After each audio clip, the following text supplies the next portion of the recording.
നിയമസഭാ തെരഞ്ഞെടുപ്പിൽ രാഷ്ട്രീയ തന്ത്രജ്ഞരുടെ സേവനം തേടാൻ സിപിഐ തീരുമാനിച്ചുവെന്ന 24 വാർത്തയിൽ പ്രതികരണവുമായി സംസ്ഥാന സെക്രട്ടറി ബിനോയ് വിശ്വം. രണ്ടാഴ്ചയ്ക്കിടയിൽ ഇന്ത്യക്കകത്തും പുറത്തുനിന്നുമുള്ള പല PR ഏജൻസികളും കാണാൻ വന്നു.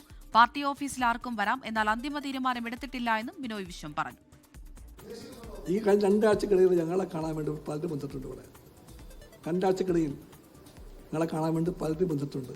ഈ പറയുന്ന ഇത്ര ഏജൻസികൾ ഒത്തിരി ഉണ്ടല്ലോ, ഇന്ത്യക്കകത്തും പുറത്തുള്ളവരുണ്ട്. ഇപ്പോൾ there all hunting the people and political parties. അവർ വേട്ടയാടുകയാണ്. വാ എന്ന് പറഞ്ഞിട്ട് എല്ലാവരെയും കാണുന്നുണ്ട്, ഞങ്ങളെയും കണ്ടിട്ടുണ്ട്. അതിനപ്പുറത്ത് ഈ നിമിഷം വരെ ഞങ്ങൾക്ക് ആരോടും ഉടമ്പടിയൊന്നുമില്ല. കമ്മ്യൂണിസ്റ്റ് പാർട്ടി ജനാധിപത്യ പാർട്ടിയാണ്. ഇവിടെ എല്ലാവർക്കും വരാം, ഇവിടുത്തെ എല്ലാവരെയും കേൾക്കും. ഞങ്ങൾ ഒരാളെ ആട്ടിയകറ്റില്ല, അവരെ ആട്ടിയകറ്റിട്ടില്ല, കേട്ടിട്ടുണ്ട്. ആ ചർച്ചയിലേക്ക് ഇതുവരെ പാർട്ടി കടന്നിട്ടില്ല. ആ ചർച്ചയിലേക്ക് പാർട്ടി കടക്കും വരെയും ഒന്നും പറയാൻ സെക്രട്ടറിക്ക് മാൻഡേറ്റ് ഇല്ല.